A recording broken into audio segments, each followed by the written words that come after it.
上次教大家做的小笼包反馈特别好，好多姐妹都说做着简单，吃着也香。也有姐妹说想学牛肉馅的，今天红妈就把做法分享给大家，保证是一样的好吃好做，一次成功。首先咱把面和上，盆里倒上普通中筋面粉、酵母，1斤面我放了6两水，夏天天热和面用凉水就行了。先给它们搅和成絮状。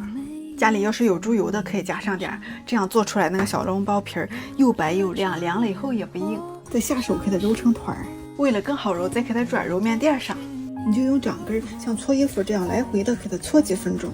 揉完了，看看这面团是偏软的，因为这样做出来的小笼包才好吃，到时候也不用擀皮儿。再给它盖上盖，醒发2倍大。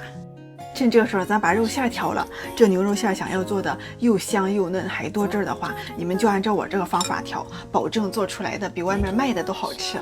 首先这个肉馅最好是用牛胸口、牛上脑或者是牛腱都行，别用牛腩和牛腿，因为太柴了不好吃。你可以自己剁馅或者是用绞肉机搅一搅，最好是带点颗粒儿，这样吃起来更好吃。接着盆里放上盐、生抽提鲜、老抽上色、鸡精、白糖，它可以综合牛肉的酸味儿，甜面酱或者是黄豆酱都行。姜末要是不喜欢的话也可以不加哈。然后放上点做肉馅的好伴侣白芝粉，接着朝一个方向把这些调味料给它搅进去，搅上劲儿，搅到这样能爆团就行了。要想这个肉馅吃起来又嫩又多汁的话，再往里加点花椒水和蛋清，一定要分3到4次加，每一次都等到它吸收了以后再加下一次，这样这个肉馅才结实，包的时候也不出水，特别好包。给它们搅匀。这个馅现在还有点细粒，不太好包，你要是着急的话，可以给它放冷冻里面冻20分钟，让它变紧实了以后再包，也可以头一天晚上和好了以后放冷藏里面冷藏1晚上，第2天早晨你不管是用它包包子、饺子或者是烙馅饼、锅贴都特别好。牛肉和洋葱特别配，你要是不喜欢吃的话，也可以用小葱花。包之前在里面倒点油，给它拌一拌，锁住洋葱的水分。这个葱一定要什么时候包什么时候往里放，放早了的话它容易有一股臭葱味儿。给它们拌匀，这个馅就做好了，是不是特别简单？这面也发好了，我发了大约30分钟吧。你可以用手指蘸着干面粉戳个洞试试，看看不回缩也不塌陷，这样就正好。揉面垫上一定要撒上干面粉防粘。面团稍微给它排排气儿，再给它搓长。我大约分成了20克一个。